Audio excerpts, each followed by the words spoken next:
Tonight, airport backlash.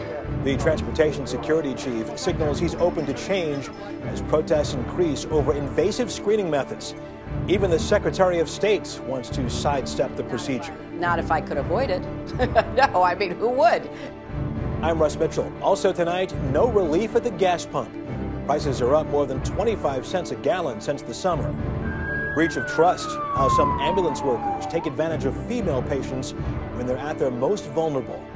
And VIPs, very important poultry, the pampered lives of pardoned presidential turkeys. This is the CBS Evening News with Russ Mitchell. And good evening. The Thanksgiving travel rush is gearing up. And between tightened airport security and higher gasoline prices, holiday travelers may feel they're facing an obstacle course. We'll begin tonight with air travel and a hint late today that the government may consider easing some of those security measures that have triggered so much public protest. Cheryl Atkinson has the latest. At airports like Reagan National near Washington, D.C., patients with new body scanners and their revealing images is being put to the test. So, what do you think about that? That's like exposing yourself. For many, it's their first exposure to the scanners and probing pat-downs that have become a national conversation. Would you submit to one of these pat-downs? Not if I could avoid it. No, I mean, who would? Those pat-downs are for those who refuse the body scanning. But some passengers, like Thomas Sawyer, get both. He says his pat-down at Detroit's airport earlier this month was so aggressive, it spilled his urine bag, which he got after cancer surgery. He had to travel in urine-soaked shirt and pants. The TSA says it's looking into it. The TSA is working overtime to reassure travelers, promising that images aren't stored and the scans have safe levels of radiation. A CBS News poll finds 81% of Americans are okay with that. I'd rather have a body scanner than being pat down. This weekend, President Obama seemed to indicate the furor over privacy could lead to changes down the road. What I've said to the TSA is that you have to constantly refine and measure whether what we're doing is the only way to assure the American people's safety. Yet TSA's administrator appeared dug in this interview today. But you're still not going to change anything? No, not going to change. But within hours, TSA issued a statement clarifying that the door is open to changes. It said security procedures, quote, will be adapted as conditions warrant to be as minimally invasive as possible. TSA says 99% of passengers are consenting to the full body imaging. Interestingly, while we were observing today, most of the passengers were being sent only through the metal detectors and not through the body scanners. Russ? Cheryl Atkinson at Reagan National Airport in Washington. Thank you. In a new online threat this weekend, a branch of Al-Qaeda is openly boasting of the effectiveness of its newest strategy. And it's vowing to strike again in unpredictable, small-scale ways. Mark Phillips in London has more. Al-Qaeda in the Arabian Peninsula's propaganda arm is proving to be as innovative as its bomb-making. A new web magazine by the Yemen-based terror group is called Inspire, and it has now threatened more of the same sort of bomb attacks that caused a major security scare last month. Those bombs were hidden in printer cartridges in shipments addressed to 2 synagogues in Chicago, but were intercepted because of an intelligence tip and diffused in Dubai and the United Kingdom. Al-Qaeda's new magazine, published in English for maximum effect in the U.S., now proudly cites the bombs as bargains for the disruption they caused. The cost, they say, 2 cell phones at $150 each, 2 printers at $300 a throw, plus shipping and other costs for a total of $4,200. It's such a good bargain for us, says the magazine, to spread fear among the enemy and keep him on his toes in exchange of a few months of work and a few $1,000. The use of American slang may well show the hand of AQAP's U.S.-born propagandist Anwar al-Awlaki. And the threat of more such attacks is being taken seriously. You bet it worries me. And I give credit to a lot of people at this point in time that they haven't been able to pull something like this off, because it's a very serious threat. Al-Qaeda calls its small bomb policy Operation Hemorrhage, a death of 1,000 cuts that will bleed the U.S. and increase what it calls the security phobia that is sweeping America. If one of their attacks succeeds, it's not going to have the impact of 9/11, but if 5 or 10 or 15 attacks of theirs succeed, then cumulatively it's going to have a much greater effect on the country. Sophisticated bombs and a slick website seem to be terror's new weapons of choice. Mark Phillips, CBS News, London. Back home, the 42 million Americans planning to drive this week may get a shock at the pump. The price of gas has gone up 5 cents in 2 weeks to an average of $2.87 a gallon. Manuel Gallegos has more on the higher prices and their impact on consumers. This Thanksgiving, the number of people hitting the road is expected to rise more than 11% over last year, but they won't be celebrating prices at the pump. They're ridiculous, I think. I mean, I spend over $100 a week in gas. Wholesale gasoline prices are up 27 cents a gallon since September 1st, a period when the price usually drops. But oil prices have risen because of a declining dollar.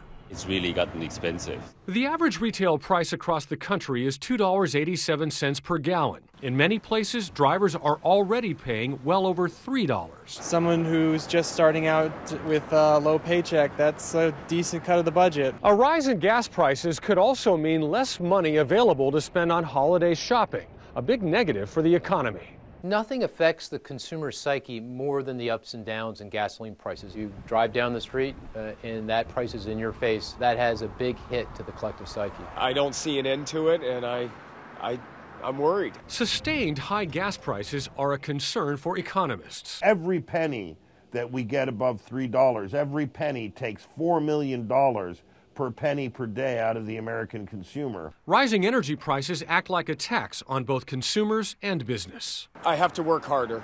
That's how I do it. The only way for me, because I work for myself, is to simply work harder, work longer. As more people drive and demand increases, gas prices could continue to rise. Every single recession that this economy has suffered since World War II has been preceded by a spike in energy prices and gasoline prices. So we need to watch this very carefully. Economic recovery could have some bumps in the road. Manuel Gallegos, CBS News, New York. The European Union and International Monetary Fund agreed tonight to bail out Ireland to the tune of more than $100 billion. The 3-year package will help cover Ireland's massive deficit and prop up banks. The latest revelation about North Korea's nuclear program is raising concerns in the West this weekend. As Celia Hatton tells us, the alarm is being sounded by an American expert who got an inside look at a North Korean nuclear plant. It was a rare chance for an American to see North Korea's new nuclear plant, shown here under construction just weeks ago. U.S. nuclear scientist Siegfried Hecker was shocked by what he saw when he toured North Korea's nuclear facilities on November 12th. Instead of seeing a few small cascades of centrifuges, which I believe to exist in North Korea, he wrote in a post-trip report, we saw a modern, clean centrifuge plant of more than 1,000 centrifuges. The North Koreans boast the new plant has been in the works since April 2009. It's intended for civilian use, but Hecker says it could easily be converted to make weapons-grade uranium. The plant's unveiling could be an attempt to prop up North Korea as it faces a tricky power transition from ailing dictator Kim Jong-il to his youngest son, Kim Jong-un, explains Admiral Mike Mullen, chairman of the Joint Chiefs of Staff. It also continues to validate a country that is led by a dictator and constantly desires to destabilize the region. Or this revelation could be a bid to secure more food and fuel aid for the impoverished North in exchange for promises to shut the plant. But one thing is clear. Strict sanctions pressuring North Korea to abandon its nuclear weapons program are not working. And as Siegfried Hecker suggests, once again, Kim Jong-il is creating a political firestorm in the region. Celia Hatton, CBS News, Beijing. And still ahead on tonight's CBS Evening News, ambulance abuse, EMT workers who violate their patients' trust. Of course, emergency medical technicians are trained to stabilize people as they are rushed to the hospital. But a number of reports have surfaced of technicians who have taken advantage of helpless patients. Susan Copen investigated. Rashika Herring, a young mom from Portland, Oregon, says the day an ambulance came for her turned out to be the worst day of her life. 911. I need an ambulance to my house. My mom just passed out on the floor. Her tears are not because of the illness that left her bleeding internally and drifting in and out of consciousness. It was what this paramedic, named Lanny Hazard, did to her in the back of the ambulance. The next thing I remember is his hands over my private area. I tried to move my arm away and I couldn't. Have a seat in the green chair right. Hazard was arrested. In this police video, he admits to his crime. Well, okay, I probably did do what has been alleged. Why I did it, I do not know. Do you feel bad for what you did? Well, yes, I do. I mean, you know, I don't like upsetting my patients. As it turns out, several women had complained to Hazard's employer, American Medical Response, that he had victimized them too. It's a disgusting crime. It's a horrible crime for the Stephen Cardian is a veteran sex crimes investigator and women's safety advocate. What type of person becomes this predator who would do this to somebody? The first thing that pops into my head is a sociopath because of the lack of empathy that he's showing towards the victim. Though rare, the crimes committed by Lanny Hazard are not isolated. Our investigation found over the past 4 years, more than 100 ambulance attendants who have been accused of sexual misconduct both on and off the job. I could say with a high degree of probability that there are a lot more cases out there that are not being reported, discovered, or found out. As for Lanny Hazard, he pleaded guilty to molesting 4 women and is now serving a 5-year prison sentence. We give these people our trust, and I think that they should be held accountable. Rashika Herring is now pushing for a new law to increase penalties for caregivers who take advantage of their patients. Susan Copen, CBS News, New York. And just ahead on tonight's CBS Evening News, as Thanksgiving approaches, we meet a chef with an artist's touch. Great chefs are often referred to as masters of the culinary arts. And for one chef we know, the phrase takes on a uniquely personal meaning. And that's tonight's Sunday cover. A celebrated chef who is equally at home in the kitchen or the studio. Come on, guys, fast. The food should be out. If you think shopping for your Thanksgiving meal is tough, give thanks you're not. Michel Richard. Hello, Chef. How are you? Congratulations. His new restaurant in suburban Virginia, Michel, opened less than 3 weeks ago. His recipes are also now being served at the Garden Café Francais at the National Gallery of Art in Washington. And he's got 2 other places to keep tabs on in the nation's capital. Clearly, he's a big hit with customers. On the way out, oh, merci, Michel. Thank you, Michel. Thank you very much. It's nice. Money and a kiss. I love butter. I'm going to put a lot, okay? He's run restaurants around the country and won a stockpot's worth of awards. One from the James Beard Foundation for Outstanding Chef. He also received Wine Spectator's Award of Excellence and a National Order of Merit from the French government. At 62, he's got a lifetime of cooking under his chef's hat. I killed the rabbit when I was 8 years old. 8 years old. Bombed the rabbit. I killed the rabbit. Wow. I kept the blood and made a sauce with the blood, like my mother used to do. But cooking is not his only passion. It's tough to be an artist. He's also an artist. On a good day, he'll paint for 6 hours. Did the fact that you are an artist, does that help you in the kitchen? Oh, yeah. How so? For the colors, for the texture. His talent is on display in his new cookbook, Sweet Magic. They're not just his recipes, they're his drawings, too. When I was creating the recipe, for me it was easier. Instead of going in the kitchen and work on the recipe, it was easier for me to design the chicken, add some carrots. So to paint it first made it easier for you I was adding carrot, I was adding maybe a little tomato here. Oh, that doesn't taste good, I remove the carrot. Few chefs paint as much as he does, but he says all chefs are artists. The way to bring the plate on the front of you, and the plate send you a message. They say, hey, look, I'm beautiful. Eat me. He loves his job. Chef Michel Richard's cuisine is also featured on the rails in Amtrak's Acela first-class cars and in the skies on Open Skies Airlines. We'll be back. The 7th Harry Potter movie has outdone all its predecessors. Harry Potter and the Deathly Hallows Part 1 raked in more than $125 million at the weekend box office, the franchise's biggest opening yet, and it's close to surpassing another enormously popular series, as we hear from Elaine Quijano. From California to London and Taipei, Harry Potter has cast his spell on the box office yet again. The latest and second-to-last movie, Harry Potter and the Deathly Hallows Part 1, is taking on some of Hollywood's biggest blockbusters. It's just remarkable that 7 movies in, they're still doing over $100 million on their opening weekend. With a domestic gross of $1.8 billion, the Potter series has surpassed the 23 James Bond flicks and is likely to swoop past 6 Star Wars movies, which launched in the 1970s. I guess I'm more of a Harry Potter fan just because, Star Wars was kind of a different generation. Both are coming-of-age stories. Potter and Skywalker are orphans on a mission to fight evil. They imagine these worlds of fantasy and that are very complicated. But at the heart, there is a story of a hero who I think a lot of people can identify with and relate to. And both have devoted fans. We are so excited! We can't wait. Read all the books about 3 times, no joke. Saw the movies maybe 15 times each, and we will never get sick of it. After nearly a decade of magical adventures, it's not just the fans who are bracing for the end. We were all really kind of emotional. Just 10 years came down to one little shot, and it was over, and it was really sad. Sad, but fans can find some solace. Wow. The Potter finale hits theaters in July. Elaine Quijano, CBS News, New York.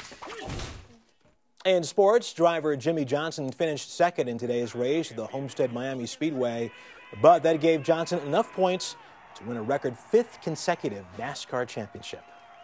And just ahead on tonight's CBS Evening News, Thanksgiving turkeys with nothing to fear.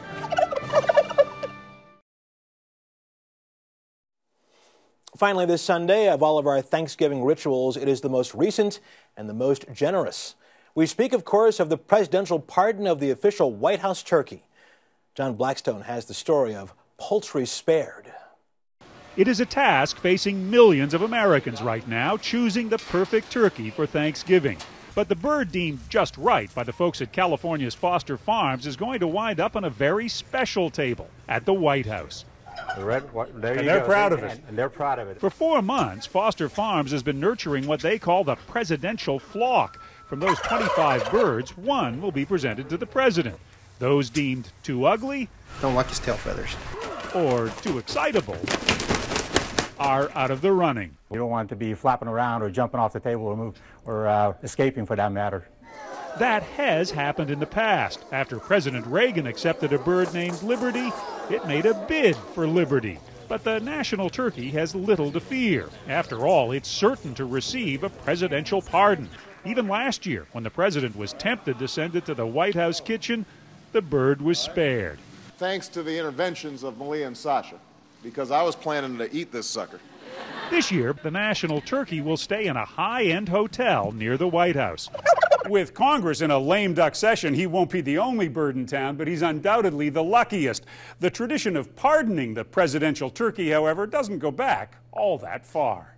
Up until George H.W. Bush, the president pretty much ate the turkey for dinner. America's turkey growers have been presenting a national turkey to the president since 1947, when President Truman told reporters he'd greet the bird, then eat the bird. But since the first President Bush, the turkey pardon has grown into a holiday tradition. Although, let's face it, the nation's turkey growers depend on Americans consuming 46 million turkeys over Thanksgiving. Wouldn't it actually be better for you if the president ate the turkey like everybody else does? Oh, sorry about that. Obviously, these two behind me don't think so. 2 birds, a national turkey and an alternate national turkey, just in case, were packed up today to be put on a plane to Washington. Not only do these turkeys get to live, they get to fly. John Blackstone, CBS News, Livingston, California. And that is the CBS Evening News. I'm Russ Mitchell in New York. Good night.